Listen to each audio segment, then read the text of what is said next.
Hello and welcome to the next module in the Trauma-Informed and Hope-Filled Communities Professional Development Series at Alphacrucis College. I'm Dr. David Hastie, Associate Dean of Alphacrucis College, and I'm here with Dr. Rebecca Launder, Clinical Psychologist and Head of Social Sciences at Alphacrucis College.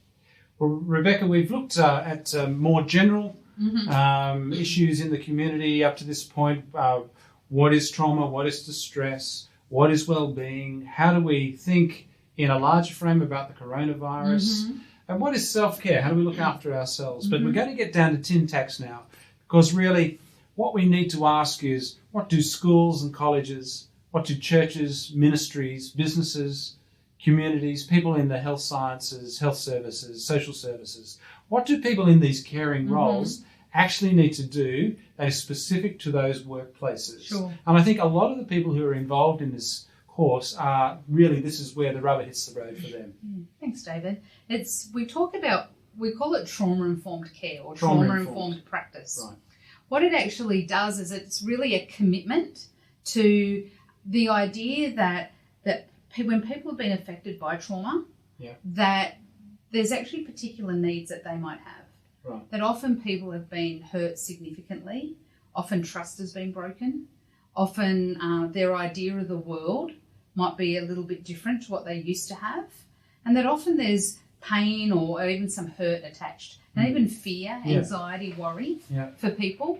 And so when we have a commitment to being trauma-informed, it actually allows a community and care providers on developing consistent and routine approaches to actually providing care for people. So it's allowing the context or the environment, like say in a school context, it's allowing from the principal through to the different levels of management, through to that classroom as well as the playground. They know that everyone is oriented for the kids that we know are actually impacted, and possibly we're going to be going back to environments a little like this, that there's what we call a trauma-informed approach. And so what you're suggesting here is that, in fact, in a systemic way, we think about how do we have a trauma-informed approach for our organisations? Yes. Right. Yes, because if we then know, even as staff, we know that we're going to be looked after, because it's actually it's acknowledging that people have, possibly dealt with troubled times. Yes. But also in a school context, it means when we see certain behaviours happen, that they can be dealt with in a very consistent way, which is very important post-trauma, but also that it's equipping teachers to even set up the classroom, that they know it's actually even going to reduce the chance or reduce the likelihood of some of these kids even acting out, because it's already conducive to that environment. So what we say is that these practices foster a sense of well-being, safety, and also hope. Right. And it allows and it provides these people with a space to actually work on and start to begin their healing journey in that relative to what they need to do in that environment. And so if a child's at school, they know that the consistency of their teacher, or possibly they will have the same desk for the whole year, or possibly they'll have the same desk for 2 terms. Because we know consistency for that child is actually really important. And it's just sometimes it's small things, but it's nearly a lot deeper than that as well. We can outwork it in these small practices in the classroom, or in a church youth group or a kids ministry. They can all be important. However, it's also going a step behind that or before that, which is actually knowing that it's a systemic approach.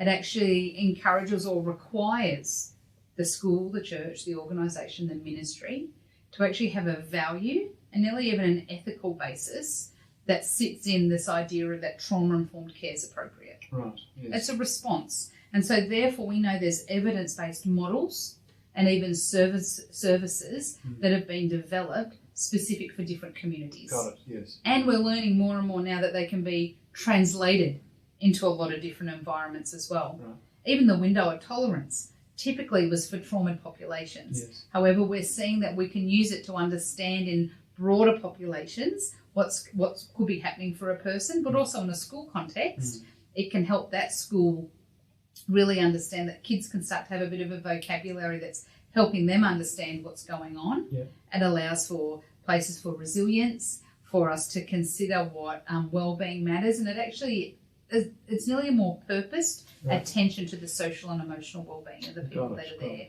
as well as the fact that the person can both be safe there and have a sense of safety. Right. Because a person might think they're safe, but we want a person to both be to be safe, but also to feel safe in their environment as well. Also, what you've got then is the carers. Yes. So the principals, directors of pastoral care, school teachers, pastors, church workers. They also have a sense of this is what I'm meant to do. Exactly.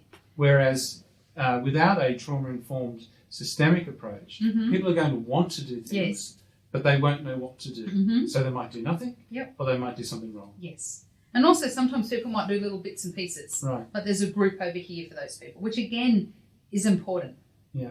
Or possibly, knowing that the specific children are going to be looked after because they've got specific carers or whatever it might be, depending on the context. However, when we can sort of have a more general sort of framework or approach that respects the space that this is needed, it actually allows for a more trauma-informed, even broader community and even nation. Right.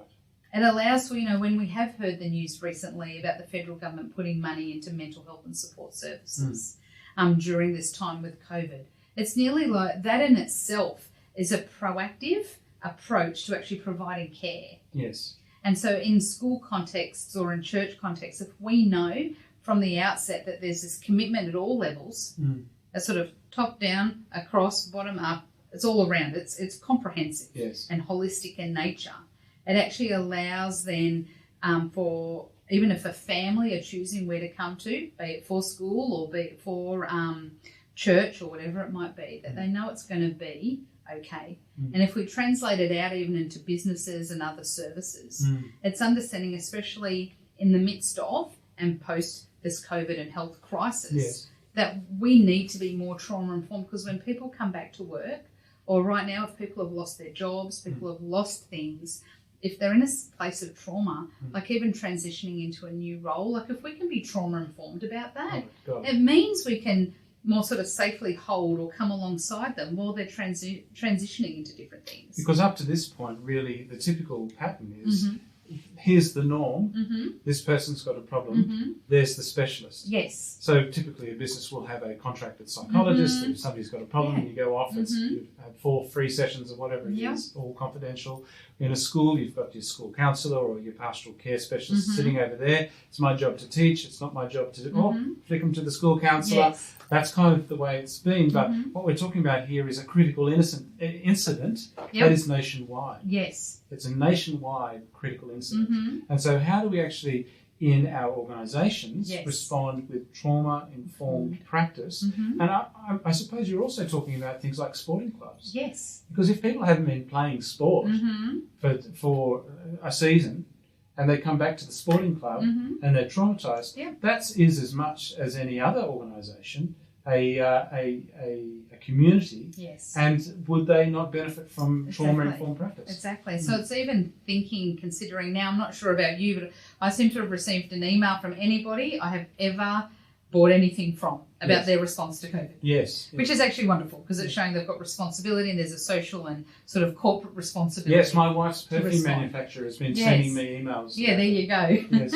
But I actually wonder what would be, or how we could bring benefit to actually equipping, or as clubs or whatever it might be, how is it that we can stay engaged with our people now, acknowledging that these are unprecedented and possibly quite anxious, worrying times for many people, quite uncertain times. So even we can be in our communication now, we can have a trauma-informed, it's nearly like I'm not sure if the word filter is correct, but it's nearly like, well, it's the framework. We've got that in mind as we're even developing what we're writing, that people might not be, their window of tolerance might be a little smaller than usual. Yes. So how is it that we can be kind, compassionate, like you said before, merciful, compassionate? Because when we can have that frame, that's going to allow us to connect and to provide this trauma-informed level of support. And it allows us then to consider from both the values of the organisation to the models of care or practice, if there are models that they're using, right through to the services. So even like in a teaching environment, there might be a particular way that school structures their lessons. But is there, where's a place for a wellbeing check-in? Where is it that even when the kids come in the morning, or they might notice that 3 or 4 of the kids are quite heightened after lunch, what's something that they can do that nearly all kids benefit from, but for those kids who are struggling or find it a tricky place to be, that it actually really comes right into what they need right in that moment. It's sort of, rather than just questioning what of the behaviour, like what have they done, who have they hurt, which isn't okay for a child to hurt another child, but it allows us to get a little bit under the why. And allows us to train people specifically to help kids through that. So what are some of the trauma-informed models that churches and organisations, clubs, schools can be thinking about as we move forward to a trauma-informed practice? There's a range, and they really have, it's looking at what are the principles that underlie them. And I think when we get into our next section, we'll go into that in detail, if that's okay. That's absolutely okay. Thank you, Beck.